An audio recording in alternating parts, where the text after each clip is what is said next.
खुद को खूबसूरत समझने वाली नकटी औरतें उल्टी सीधी जगह इस्तेमाल करने वाली अपनी उंगली में जब हीरे वाली रिंग को पहनती हैं, तो वह क्वीन विक्टोरिया को अपनी बुआ से कम नहीं समझती और रिंग में लगे हीरे के लिए न जाने कितनों के जलजीरे पी जाती हैं। लेकिन वह इस बात को नहीं जानती कि इन हीरो को पाने के लिए न जाने कितने अफ्रीकी बच्चों की जाने जाती है और न जाने कितने अफ्रीकी बच्चे अनाथ हो जाते हैं और न जाने कितने अफ्रीकी बच्चों को आतंकवाद में धकेल दिया जाता है। लेकिन नकटी औरतों को इस बात से कोई लेना देना नहीं है। उन्हें तो बस चाहिए कि उनका बाबू उनके लिए हीरे जड़ अंगूठी ला दे और वह हराम किसी अंगूठी पहन के उड़ी फिरे मोटरसाइकिल पे। आज की कहानी इसी बारे में है, तो आइए अब देर न करते हुए चलते हमारी एक मजेदार सी कहानी की ओर। कहानी के शुरू में अंधेरे को दूर करने के लिए लालटेन जलाई जाती है, लेकिन फिर भी अंधेरा ही रहता है। तो असल में कहानी शुरू होती है एक मछुआरे से जिसका नाम भूरा होता है। शायद माँ बाप ने नाम रखते वक्त ब्लैक कॉमेडी की थी। भूरे की एक छोटी सी फैमिली है जिसमें भूरे का एक बेटा है और भूरे की वाइफ 2-3 रसगुल्ले से और लिए पड़ी थी। तो भूरा अपने बड़े बेटे को पढ़ा लिखा कर डॉक्टर बनाना चाहता है। वह नहीं चाहता कि उसका बेटा उसकी तरह मछुआरा बने क्योंकि वह बहुत गरीब होता है। तो अब एक दिन भूरे के बेटे की स्कूल से आधी छुट्टी हो जाती है। मतलब टीचर कह देती है कि रोल नंबर 12 में तेरा बाबा लेना आया तुझे। भूरा अपने बेटे को स्कूल से ला रहा होता है, तो वह अपने बेटे से कहता है कि बेटा, गरीबी के चलते मैं तो पढ़ नहीं पाया, लेकिन मैं तुम्हें डॉक्टर जरूर बनाऊंगा, भले ही छोला छाप डॉक्टर बनाना पड़े। आधी छुट्टी लाता रहेगा तो छोला छाप भी नहीं बनने गए, उसके लिए डॉक्टर की दुकान पे छोड़ दे से। तो तभी भूरा देखता है कि आतंकवादी उसके गांव पर हमला करने जा रहे हैं। तो वह जल्दी से अपने बेटे के साथ गांव की तरफ दौड़ पड़ता है कि कहीं हमें डॉक्टर की जरूरत न पड़ जाए। तो अपने घर पहुंचते ही वह अपनी पत्नी और रसगुल्लों से कहता है कि हमें जल्दी है गाँव छोड़कर भागना होगा क्योंकि मोहल्ले में कलेश हो गया। तो वह अपने घर को जिसका नाम उसने मन्नत रखा हुआ था उसे पीछे से तोड़ देता है और अपनी पत्नी और रसगुल्लों को बाईपास पर निकाल देता है। तो भूरे की पत्नी और रसगुल्ले तो वहां से भागने में कामयाब हो जाते हैं, लेकिन भूरा खुद आतंकवादियों के हाथ लग जाता है। तो आतंकवादी भूरे के साथ साथ और भी कई सारे लोगों को पकड़कर अपने ठिकाने पर ले जाते हैं जहां वह सभी के हाथ काट रहे होते हैं क्योंकि वह नहीं चाहते कि कोई भी सरकार को वोट दे। आतंकवादियों को इतना कुछ करने की बिल्कुल भी जरूरत नहीं थी, वह मशीनों में गड़बड़ करवा सकते थे, सिंपल। तो अब हाथ काटने की बारी भूरे की आती है और उसका हाथ कटने वाला ही होता है कि तभी आतंकवादी ग्रुप का लीडर कहता है कि नहीं, इसके हाथ मत काटो, ये तगड़ा मुस्टंडा है, इसे हीरे की खदान में भेज दो, वहां इसका ज्यादा इस्तेमाल होगा। तो भूरे के साथ और भी तगड़े तगड़े मुस्टंडों को हीरे की खदानों में काम करने के लिए भेज दिया जाता है और यहाँ पर बहुत सारे मजदूर नदी से कच्चे हीरे तलाश कर रहे होते हैं। ये लोग इन मजदूर पर बहुत ज्यादा जुर्म करते हैं और अब भूरे को भी इनके साथ कच्चे हीरे ढूंढने पर लगा दिया जाता है। तो जब भी किसी मजदूर को हीरा मिलता है, तुरंत उस मजदूर के पास आतंकवादियों का सपोला आता है और मजदूर से हीरा लेता है और अपने बॉस को जाकर दे देता है, सिंपल। और बॉस यहाँ टॉम एंड जेरी की किताब पढ़ रहा होता है। तो तभी अचानक से दिखाते हैं कि एक मजदूर को हीरे का एक छोटा सा टुकड़ा मिल जाता है, लेकिन वह इस हीरे को अपने बॉस को ना देकर अपने दांत में छिपा लेता है और सपोला भी यह देख नहीं पाता, लेकिन खुद बॉस यह देख लेता है और फिर यह इस मजदूर की गुद्दी यही पकड़ लेता है और उससे हीरा तो ले ही लेता है और साथ में उसे गोली भी मार देता है ताकि बाकी के सभी मजदूरों को सबक मिल सके कि यहाँ से चोरी करने का अंजाम क्या होता है। तो अब दूसरे सीन में दिखाया जाता है कि अब सभी मजदूर हीरा ढूंढने में लगे रहते हैं। किसी के हाथ में छन्नी होती है, किसी के हाथ में टूटी हुई परान, किसी के हाथ में प्लास्टिक के डिब्बे, तो किसी के हाथ में वॉशिंग मशीन का ढक्कन, लेकिन साला भूरा ला रहा सरकारी नल का पाइप। पता नहीं साले को कहां से मिला है। अब यहाँ से सीन कट होता है और हम व्यूअर्स को कहानी के दूसरे हीरो से मिलवाया जाता है जिसका नाम होता है आर्चर। और यह किसी दीवाने की तरह हेलीकॉप्टर से आतंकवादियों के ग्रुप के पास आता है जिसके कप्तान का नाम होता है कैप्टन जीरो, क्योंकि हाइट बहुत कम थी। तो यहाँ आर्चर कैप्टन जीरो से कहता है कि हथियार रेडी है, लाओ मुझे हीरे दे दो। तो कैप्टन जीरो आर्चर को हीरे दे देता है। तो इस सीन से पता चल जाता है कि आर्चर ही आतंकवादियों को हथियार देता है और उसके बदले हीरे ले जाता है और नकटी औरतें हीरे की अंगूठी मटक लेती हैं। बात ही खत्म। आर्चर हीरे की स्मगलिंग कई सालों से कर रहा है। वह हर बार किसी न किसी तरीके से पुलिस से बच ही जाता है और हीरे बॉर्डर पार पहुंचा देता है। लेकिन इस बार आर्चर ने हीरे एक बकरी की खाल में सिल दिए थे, लेकिन फिर भी पुलिस आर्चर के हीरे पकड़ लेती है और उसे जेल में भेज दिया जाता है। दूसरी तरफ दिखाता है कि भूरा सरकारी नल का पाइप लेकर लगा पड़ा था और तभी उसे उसमें एक गुलाबी रंग का बहुत बड़ा हीरा मिल जाता है। यह हीरा इतना गुलाबी था कि अगर हम व्यूअर्स को मिलता तो हम फटकी समझ के नाले में फेंक देते। लेकिन यह हीरा असली था और बहुत बड़ा था क्योंकि भूरे का नल का पाइप भी तो बड़ा था, पाइप भी बड़ा, हीरा भी बड़ा और खीरा तो है ही बड़ा। अब भूरा सोच में पड़ जाता है कि हीरा कहां छुपाऊं कि अगर हीरा छुपाते हुए बॉस ने देख लिया तो वह सीधी गोली मार देगा। तो तभी भूरे का नसीब अच्छा होता है कि वहां एक पानी का मोटर फट जाता है और सभी का ध्यान उस पर चला जाता है और इसी बीच भूरा इस हीरे को अपने पैर की उंगली में छिपा लेता है और फिर बॉस से कहता है कि मेरी बहुत तगड़ी टट्टी आ रही, प्लीज मुझे जाने दो। लेकिन बॉस को उस पर शक होता है कि टट्टी आती है जब किसी को भी हीरा मिले। तो बॉस भूरे की अच्छे से तलाश लेता है, लेकिन भूरे ने हीरा पैर की उंगली में छिपाया हुआ था तो वह बॉस को नहीं मिल पाता। तो अब भूरा टट्टी करने के लिए आ जाता है और वह पहला लंडा कर ही रहा होता है कि तभी बॉस पीछे से आकर भूरे की गुद्दी पकड़ लेता है कि ला शराफत से हीरा दे दे और भूरा हीरा बॉस को देने ही वाला होता है कि तभी वहां नीले कमांडो आ जाते हैं और वह सभी आतंकवादियों पर गोलियां चलाने लगते हैं और तभी एक गोली इन आतंकवादियों के बॉस की आंख में लग जाती है और तभी भूरा मौका पाकर हीरा वहीं पर मिट्टी में छिपा देता है। लेकिन पुलिस आकर भूरे को भी गिरफ्तार कर लेती है और उसे भी जेल भेज दिया जाता है। अब जेल के अंदर भूरा बंद होता है कि तभी वहां स्ट्रेचर पर वही आतंकवादियों का बॉस आता है जो कि अभी भी जिंदा था, लेकिन उसकी एक आंख फूट चुकी थी और वह सभी कैदियों के सामने कहता है कि इस काले जानवर के पास एक गुलाबी हीरा है जो कि बहुत बड़ा है और जो भी कैदी मुझे इससे हीरा ला कर देगा मैं उसे $10,000 दूंगा। लेकिन तभी भूरा मोर्चे को संभालते हुए तुरंत अपना लोवर उतार कर कहता है कि कहाँ है हीरा, बोलो कहाँ है हीरा, मेरे पास हीरा नहीं सिर्फ खीरा है, मेरे पास हीरा नहीं सिर्फ खीरा है। तो यहाँ कैदियों को यकीन हो जाता है कि बेचारा सही कह रहा है, इसके पास कुछ भी नहीं है।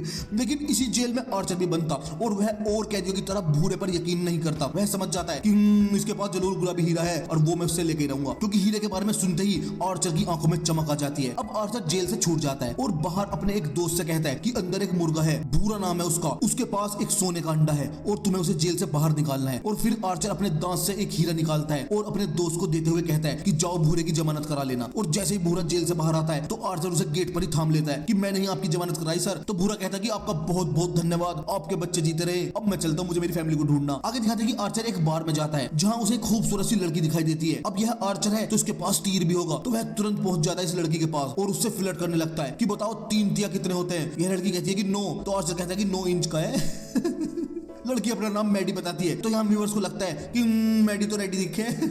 लेकिन तभी अचानक से आर्चर अपनी छतरी नहीं, लेकिन तभी अचानक से आर्चर अपनी छठी इंद्री से पता लगा लेता है कि ये मैडी एक रिपोर्टर है। तो आर्चर उसे यहीं पर छोड़कर जाने लगता है। मैडी को पहले से ही पता था कि आर्चर एक हीरो का स्मगलर है और अब मैडी आर्चर के पीछे जाकर उससे हीरो की स्मगलिंग के बारे में जानने की कोशिश करती है। मैडी आर्चर से एक आदमी के बारे में पूछती है जिसका नाम रोलेक्स है, लेकिन आर्चर उसे रोलेक्स के बारे में कुछ भी नहीं बताता। दरअसल रोलेक्स अमेरिका का सबसे बड़ा हीरो का बिजनेसमैन होता है। दूसरी तरफ हमारे भूरे भाई किसी खोए हुए बच्चे की तरह रेफ्यूजी कैंप में अपनी फैमिली ढूंढ रहे हैं। वहाँ उन्हें फैमिली तो नहीं मिली, लेकिन बाहर लगी लिस्ट को ऐसे देख रहे हैं जैसे सरकारी नौकरी का रिजल्ट आया हो। उधर उनकी फैमिली पहाड़ों में पीक एंड बुक खेल रही थी। तभी वहाँ कुछ दिन बुलाए बाराती आतंकवादी आ जाते हैं। ये गुंडे भूरे के बेटे को भी उठा ले जाते हैं। अब इनका बेस कैंप बच्चों का किंडरगार्टन नहीं बल्कि क्रिमिनल कोचिंग सेंटर बन चुका था। वहाँ बच्चों को दूध की बोतल की जगह बंदूक और नशे के इंजेक्शन दिए जा रहे थे, कतई जहर। अब एंट्री होती है आर्चर की। एक बंदा आता है और आर्चर को ऐसी पर्ची थमाता है जैसे बिजली का बिल हो और कहता है कर्नल ने बुलाया है, चाय पर चर्चा करनी है। आर्चर और कर्नल का रिश्ता वैसा ही था जैसा मजनू भाई और उदय शेट्टी का। कर्नल बहुत बड़ा कसाई किस्म का आदमी था। उसने आर्चर को बुलाया क्योंकि उसे पता चल गया था कि भूरे के पास तिजोरी फाड़ हीरा है। कर्नल आर्चर को डांटते हुए बोलता है, पिछली बार तूने बकरियों के पीछे हीरा छुपाया था और पकड़ा गया, मेरी तो EMI भी नहीं निकल पाई, अब वो बड़ा वाला हीरा ला कर दे वरना तेरा रिचार्ज खत्म कर दूंगा। इनका धंधा बड़ा सॉलिड है। आर्चर कर्नल का चमचा है। कर्नल उसे हथियार देता है, आर्चर वो हथियार गुंडों को देता है, गुंडे आर्चर को चमकीले पत्थर देते हैं और कर्नल वो हीरे अमेरिका के डायमंड किंग रोलेक्स को भेज देता है। मतलब पूरी चैन मार्केटिंग चल रही है और बीच आम में जनता का पोपट बन रहा है। अब आर्चर भूरे के पास जाकर कहता है कि देख भाई, आधा हीरा मेरा हुआ क्योंकि मैंने तेरी जमानत कराई है। लेकिन भूरा उसे ऐसे इग्नोर करता है जैसे कोई सेल्समैन हो और बोलता है कि कैसा हीरा, कौन सा हीरा, मैं तो पत्थर को भी नहीं जानता। लेकिन आर्चर फिर अपना इमोशनल कार्ड फेंकता है कि देख,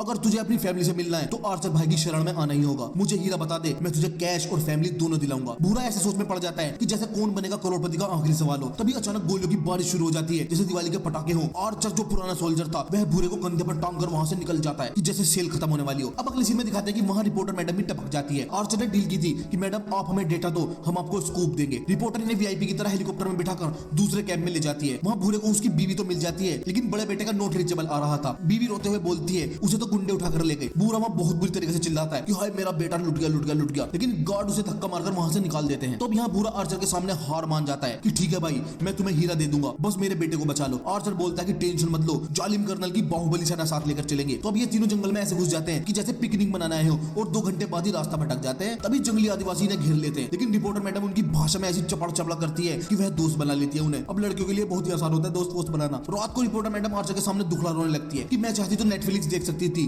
पर मुझे पूरी दुनिया बदलनी थी। अमीर लोग जो हीरे पहनते हैं वो असल में खून के प्यासे पत्थर हैं। आर्चर भी थोड़ा पिघल जाता है और वह मैडी के सामने कर्नल और रोलेक्स का सारा काला चिट्ठा खोल देता है। वह कहता है कि यह हीरा मेरा रिटायरमेंट प्लान है, मैं तो इसे लेकर ही रहूंगा। अगली सुबह ये तीनों टहलते टहलते एक मिलिट्री कैंप तक पहुंच जाते हैं जो कि आर्चर के पुराने बॉस खरूस कर्नल का अड्डा था। कर्नल आर्चर को देखते ही बोलता है कि भाई फिर से सरकारी नौकरी पर ज्वाइन कर ली क्या, हम गुंडों की धुलाई करने जा रहे हैं, चल दे हमारे साथ क्या। लेकिन आर्चर दिमाग लगाता है और कर्नल को पट्टी पढ़ाता है कि अभी रुको, इतनी जल्दी धावा बोलोगे तो सब भाग जाएंगे, पहले मैं और भूरा जाकर वहां पर लाइव लोकेशन चेक करेंगे और फिर तुम्हें भी बुला लेंगे, तुम अपनी फौज लेकर आ जाना और दिवाली बना देना। कर्नल मान जाता है, जिसके बाद आर्चर अपनी क्रश यानी उस रिपोर्टर मैडम के पास जाता है और भाव होकर बोलता है कि मैडम हम जा रहे हैं, अपना ख्याल रखना, और उसे एक डायरी भी दे देता है जिसमें रोलेक्स भाई के काले हीरो का काला चिट्ठा होता है। आर्चर जाते जाते फिल्मी स्टाइल में कहता है कि मौका मिला तो मिस कॉल जरूर मारूंगा। और फिर वो और भूरा उस खजाने की खोज में निकल पड़ते हैं जहां वो हीरा दबा हुआ था। जंगल में कई घंटों तक मैन वर्सेस वाइल्ड खेलने के बाद रात हो गई थी। तभी वहां गुंडों की एक गाड़ी आती है जिसमें छोटे छोटे बच्चे बंदूक लेकर शोले के गब्बर बने हुए थे। भूरे ने उन्हीं बच्चों में अपने बेटे को देख लिया था और भावनाओं में बहकर चिल्लाने लगा, वो मेरा लौंडा मिल के दिखे है। पर इससे पहले कि बेटा पहचान पाता, बाकी लड़कों ने इसका स्वागत गोली से कर दिया और इन दोनों को झाड़ियों में घुसकर जान बचानी पड़ी। सुबह होते ही आर्चर ने भूरे की क्लास लगा दी कि तू मुझे मरवा कर रहेगा, लाउड स्पीकर की दुकान, आज हम दोनों मर जाते। फिर दोनों में बहस छिड़ जाती है क्योंकि भूरे को हीरा नहीं